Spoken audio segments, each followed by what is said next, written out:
இயேசுவின் நாமத்தினாலே உங்களை எல்லாரையும் மனமாற வாழ்த்துகிறேன். கர்த்தர் தாமே உங்களை ஆசீர்வதிப்பாராக. நாளெல்லாம் பாதுகாத்தவர் இந்த புதிய நாளிலே உங்களை பாதுகாப்பை கொடுப்பாராக. உங்களுக்கு ஒரு புதிய லோக சுவாதி சொல்ல நான் விரும்புகிறேன்.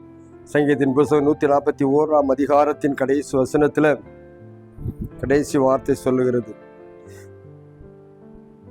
நானும் அதற்கு தப்பி கடந்து போவேன். துன்மார்க்கர் தங்கள் வலைகளிலே அகப்படுவார்களாக, நானும் அதற்கு தப்பி கடந்து போவேன் என்று சொல்லி சங்கீதக்காரனாய தாவீதினுடைய பாடலாயிருக்கிறது. ஏனென்றால் யார் வலையில மாட்டுவா, யார் கண்ணியில மாட்டுவா, யார் மாட்ட மாட்டாங்க அப்படிங்கிறத அவர் சொல்றார். அவர்கள் எனக்கு கண்ணி வைத்தார்கள். பாருங்க, இந்த தாவீதுக்கு நிறைய கண்ணிகள் காணப்பட்டது. சிக்குகளுக்கு வைத்தார்கள். அந்த அக்கிரமக்காரரின் சுருக்குக்கும் கண்ணிக்கும் என்ன விலக்கி ரட்சியம்னு சொல்லிட்டு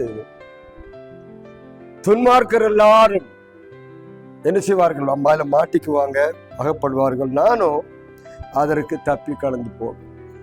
இந்த உலகத்துல நீங்க பார்க்கும்போது அந்த நாள்ல இருந்து இந்த நாள் வரையிலும் 2 போராட்டம். ஒண்ணு தேவனுடைய பிள்ளைகளுக்கு, இன்னொன்று பிசாசின் பிள்ளைகள்.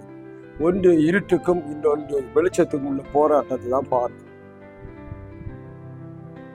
ஆண்டுடைய பிள்ளை எல்லாருக்கும் கண்ணி இருக்குது. ஆனா யாரு தப்புவா யார் தப்ப மாட்டா அப்படிங்கிறது தான் முக்கியம். கண்ணி எல்லாருக்கும் வைப்பான்.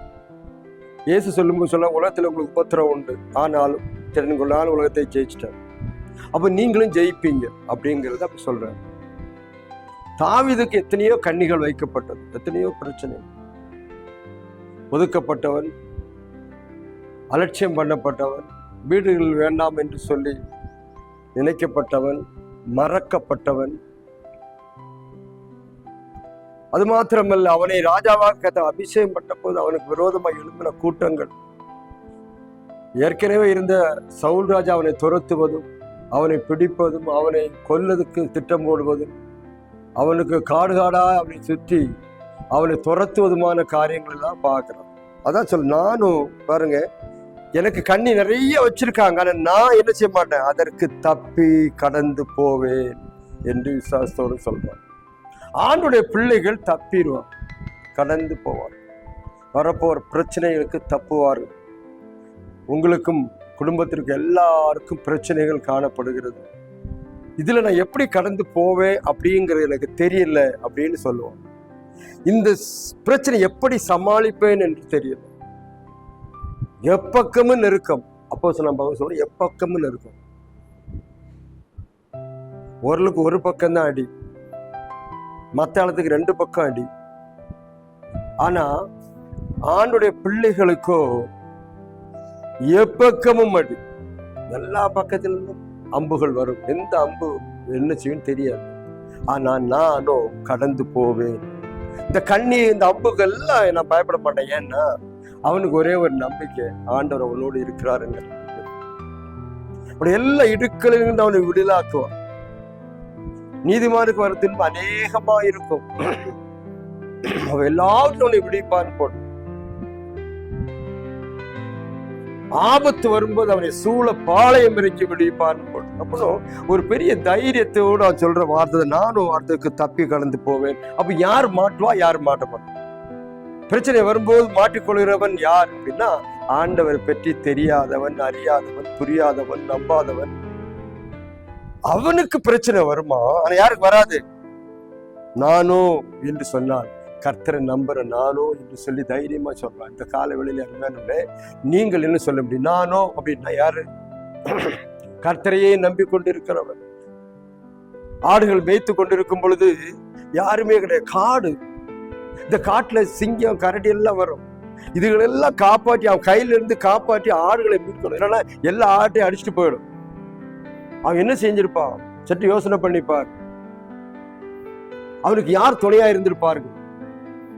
யார் மூலமாக அவன் வெற்றி பெற்றான்? யார் மூலமாக ஆடுகளை பாதுகாத்தான்? அவன் சொல்றான், ஒரு முறை சிங்கமும் ஒரு முறை கரடியும் வந்தது, தூக்கிட்டு போயிடுச்சு. இவன் துரத்திட்டு போயிட்டு அதை அந்த வாயிலிருந்து புடுங்கிட்டு வந்து அந்த கரடியும் சிங்கத்தையும் நான் கொன்று போட்டேன் என்று சொல்லுகிறான். என்றால் அவன் யாரை நம்பி இருந்திருப்பான்? இந்த காலவெளியில் அருமையானவர்களே, அப்படிப்பட்ட சோதனைகள் உங்களுக்கு வந்தால் என்ன பண்ணும்? அப்போ இங்க என்ன சொல்லப்பட்டிருக்குன்னா, இந்த தாவீதை போல நானோ கர்த்தரை நம்பி இருக்கிற, நானோ என்னை போல நீ நம்பி இருந்தீங்கன்னா எப்படிப்பட்ட கண்ணி வச்சாலும் சரி, எப்படிப்பட்ட வெடி வச்சாலும் சரி, எப்படிப்பட்ட பாம் போட்டாலும் சரி, கர்த்தர் நம்மை பாதுகாக்கிறோம். இப்பெல்லாம் மக்களுக்கு ஒரே அச்சம்தான். என்ன அச்சம்? பயம். எப்பொழுது என்ன நடக்குமோ, எலெக்ஷன் முடிஞ்ச பிறகு என்ன நடக்குமோ, எது எது எங்க ஏறுமோன்னு பெரிய கணிப்புகள்லாம் போட்டுட்டு இருக்கிறோம். இருக்கலாம், எது வேணாலும் நடக்கலாம், எப்படி வேணாலும் நடக்கலாம். யாரு கையிலையும் கிடையாது. யாரு அது நடத்துகிறார்கள் என்று சொல்லி பார்த்தீங்கன்னா எந்த மனுஷ கையிலையும் கிடையாது. திட்டங்கள் நிறைய போடுவாங்க, ஆனால் அதை நடப்பிக்கிறது கர்த்தருடைய கரத்துல இருக்கு. நிறைய பிரச்சனை வரும், அம்புகள் வரும், பாருங்க, கண்ணி நிறைய வரும். ஆனா நானும் அதற்கு தப்பி கடந்து போவேன் என்று சொன்ன அந்த தாவீதின் வார்த்தையை இந்த காலைவெளியில் நீங்கள் யோசனை பண்ணி பாருங்க. ஆனா மாற்றுறது யாருன்னு போட்டிருக்கோம் பாத்தீங்களா? துன்பத வலையிலே அகப்படும், வலையில மாட்டிக்குவான், மோசமான வலையில மாட்டுவான், பிரச்சனைங்கிற வலையில மாட்டுவான், கஷ்டம்ங்கிற வலையில மாட்டுவாங்க, கண்ணீருங்கிற வலையில மாட்டுவார்கள். ஆனா நானும் தப்புவேன். இன்றைக்கு கர்த்தர் உங்களை தப்பும்படியாக அழைத்திருக்கிறார். இந்த காலையில் தப்பு வைக்க காரியத்தை கர்த்தர் சொல்றாருன்னா உங்களை தப்பு வைக்க அவர் ஆசையா இருக்கிறார். அவர் எல்லாத்தையும் தப்பி வைப்பார். சிங்க கெபியில தப்பி வைப்பார். நான் பாரு, அக்கினிக்கு, அவன் கைக்கு, ராஜாவின் கைக்கு தப்பு வைப்பார். எல்லாம் தப்பு வைக்கிறான். அதெல்லாம் அவன் அடிச்சு சொல்றான், நானும் அதற்கு தப்பி கடந்து போவேன். நீங்கள் தப்பி கடந்து போகும்படி உங்களை கர்த்தர் இந்த காலைகளிலே அழைத்து உங்களோடு இடைப்பட்டு கொண்டிருக்கிறார். நீங்கள் நம்பினால், விசுவாசித்தால் அது அப்படி ஆகும். நீங்கள் அவரை நோக்கி பார்த்தால் அப்படி ஆகும். கர்த்தருடைய வார்த்தை ஒரு நாளும் மாறி போகிறதில்லை என்பதை பார்க்கும். தாவீதின் வாழ்க்கையில நடந்தது போல நம்முடைய வாழ்க்கையில நடக்கலாம். சங்கீதக்காரன் அவன் சொல்றதெல்லாம் பாரு, எந்த பிரச்சனை வந்தாலும் தப்பி கடந்து போக பண்ணுவார். நீங்க விசுவாசிக்கிறீங்களா? உங்களுக்கு அப்படி செய்வார். நீங்க தொடர்ந்து நான் என்ன செய்வேன்னு சொல்லி யோசித்து கொண்டிருக்காதீங்க. ஆண்டவரை முழுமையா நம்புங்க. தாவீதை போல கர்த்தர் மேய்ப்பராயிருக்கிறார் என்று சொல்லுங்க. அவர் என்னை மேய்த்து புல்லிடங்களை அமர்ந்த தண்ணீரை கொண்டு போய் அவரை பார்த்துக்குவாரு. நான் மரண இரு பள்ளத்தாக்கில போனாலும் நான் பயப்படாமல் இருப்பேன், நான் தப்பி கடந்து போவேன். சொல்லுங்க. கர்த்தர் உங்களை இந்த காலையில் உங்க மாத்திரமில்ல, உங்க குடும்பத்தை ஆசீர்வதிப்பார். உங்க வாழ்க்கையில பெரிய மாற்றத்தை கர்த்தர் கொடுக்க விரும்புகிறார். விசுவாசிக்கிறீங்களா? அப்படியானால் கர்த்தர் உங்களை குடும்பத்தை ஆசீர்வதிப்பாராக. ஆமென்.